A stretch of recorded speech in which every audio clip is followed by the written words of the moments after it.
আসানসোল পৌর নিগমের 22 নম্বর ওয়ার্ডের আসানসোল নর্থ ব্লক 2 এর কর্মী সভা হয়ে গেল তৃণমূল কংগ্রেসের। এই কর্মী সভায় উপস্থিত ছিলেন আসানসোল উত্তর বিধানসভার বিধায়ক তথা রাজ্যের মন্ত্রী মলয় ঘট, আসানসোল পৌর নিগমের ডেপুটি মেয়র অভিজিৎ ঘট, বড় চেয়ারম্যান অনির্বাণ দাস সহ অনেকে। এই কর্মী সভার মূল উদ্দেশ্য আগামী লোকসভা নির্বাচনকে কেন্দ্র করে।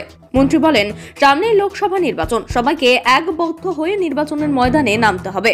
এক কথায় বলা যেতেই পারে নির্বাচনের আগে দলীয় কর্মীদের চাঙ্গা করতে এই কর্মী সভা।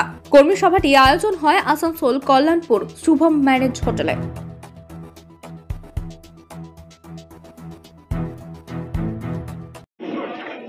একটা কথা আপনাদের বলতে পারি যে আসানসোল পৌরসভায় 106টা ওয়ার্ড আছে, কিন্তু 106টা ওয়ার্ডে প্রত্যেক বছর বার্ষিক সম্মেলন কিন্তু একটা ওয়ার্ডেই হয়, সেটা 22 নম্বর ওয়ার্ড। অন্য কোনো ওয়ার্ডে আমরা বার্ষিক সম্মেলন করতে দেখি না। মিটিং মিছিল হয়তো হয়ে থাকে, কিন্তু নিয়মিত এই বার্ষিক সম্মেলন আমরা কিন্তু শুধুমাত্র এই ওয়ার্ডেই দেখতে পাই। তাই আজকে এই ওয়ার্ডে যে একটা পরিকল্পনা করে কাজ হয় এবং পরিকল্পনা মাফিক সেটা ডেভেলপমেন্টের কাজ হতে পারে, ভোটের সময় কাজ হতে পারে, বা মানুষের নানান পরিষেবার কাজ হতে পারে। আমি কিন্তু দীর্ঘদিন ধরে অনিমেষের সাথে কর্পোরেশনে কাজ করি এবং আমি দেখেছি ওই ওয়ার্ডটাকে কিভাবে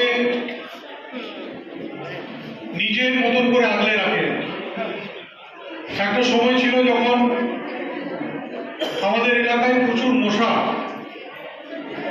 উপদ্রব আমরা দেখতে পেয়েছিলাম,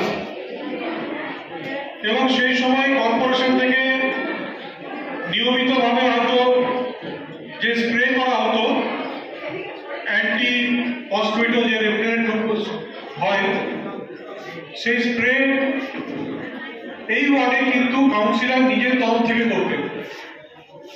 লাইনের মেনটেন্যান্স কাউন্সিলর নিজের উদ্যোগে এই ওয়ার্ডে আলাদাভাবে করতেন, কর্পোরেশনের ছাড়াও। কর্পোরেশন যেটা করতেন সেটা করতো, তাছাড়াও এই ওয়ার্ডের নিজস্ব উদ্যোগে কাউন্সিলর লাইটের মেনটেন্যান্সে বলুন, সাফাই বলুন, মসকুইটো স্প্রে করার, অ্যান্টি মসকুইটো স্প্রে করার বলুন, যে কোনো বিষয় আমি দেখেছি এখানে কর্পোরেশনের পরিষেবার সাথে সাথে কাউন্সিলরের একটা পরিষেবা পাওয়া যায়। এছাড়াও দলের যে সংগঠন, সেই সংগঠন কিন্তু যথেষ্ট এখানে মজবুত আছে। মহিলাদের সংগঠন এখানে যথেষ্ট মজবুত আছে, এখানে রয়েছে। আমি সত্যি খুব ভালো লাগছে যে আজকে এই ওয়ার্ডে একটা কর্মী সভার আয়োজন করা হয়েছে। কারণ এর আগে আমরা যত সভা করেছি আমরা দেখেছি এই হলটা উচ্চ পড়েছে। এটা উচ্চ পড়ার সভা নয়, যারা সত্যি সত্যি পার্টির হয়ে কাজ করেন, যারা ময়দানে নির্বাচনের সময় লড়াই করেন, আজকের সভাটা কিন্তু তাদের জন্য। এবং আমরা এর আগে অনেকগুলো ওয়ার্ডে ওয়ার্ডে সভা করেছি এবং একটাই কথা আমরা বলেছি, দেখুন একটা নির্বাচন মানে একটা যুদ্ধ, এবং যুদ্ধতে জয় লাভ করতে গেলে প্রথম যেটা দরকার সেটা হচ্ছে নিজের ঘরটাকে গোছানো, আর দ্বিতীয় যেটা দরকার সেটা হচ্ছে আমাদের যারা প্রতিপক্ষ, সেই প্রতিপক্ষর কোথায় উইকনেস, প্রতিপক্ষর কি কি লুপহোলস আছে, এই দুটো যদি আমরা ভালো মতো না করতে পারি তাহলে কিন্তু যুদ্ধকে যেতে যাবে। আমাদের যেটা প্রথম কাজ, সেই কাজটা কিন্তু আমরা খুব ভালোভাবে করতে পারি। আর প্রথম কাজটা হচ্ছে ভোটার লিস্ট। এখানে ভোটার লিস্টের কাজ হয়েছে, প্রায় 1 থেকে 1.5 মাস ধরে ভোটার লিস্টের নাম সংযোজন এবং বিয়োজন হয়েছে। অনেক বুথে আমাদের বিএলওরা বসেনি, বিএলওরা কাজ করে। সেই অঞ্চলের কাদের ভোটার লিস্টে নাম নেই তাদের নামগুলো ওঠানো, বা সেই অঞ্চলে যারা মৃত মারা গেছে ভোটার, অথবা কোনো মহিলার বিয়ে হয়ে চলে গেছে অন্য জায়গায়, অথবা অন্য কারণে এলাকা ছেড়ে অন্য এলাকায় চলে গেছে, এই নামগুলো বিয়োজন কাজ খুব ভালোভাবে হয়।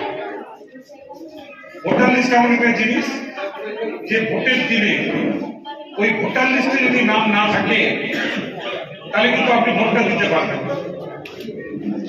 সুতরাং ভোটার লিস্ট এখন যেটা হয়ে গেছে, ভোটার লিস্ট ইতিমধ্যে আমরা পেয়েও গেছি, সেই ভোটার লিস্ট আমরা এখন ডিস্ট্রিবিউট করিনি। আমরা করিনি কেন? আমি যদি এখন ভোটার লিস্টটা দিয়ে আমাকে ওয়ার্ডের প্রেসিডেন্টকে দিতে হবে। ওয়ার্ডের প্রেসিডেন্ট এখনো জানেন না যে বুথে বুথে কে কে কাজ করবে। সুতরাং ওয়ার্ডের প্রেসিডেন্টের কাছেই পড়ে থাকবে ভোটার লিস্ট। কিন্তু এই যে মিটিং, এই যে সভা, এই সভা থেকে একটা সিদ্ধান্ত নিতে হবে যে আমাদের বুথে কে ভাই কে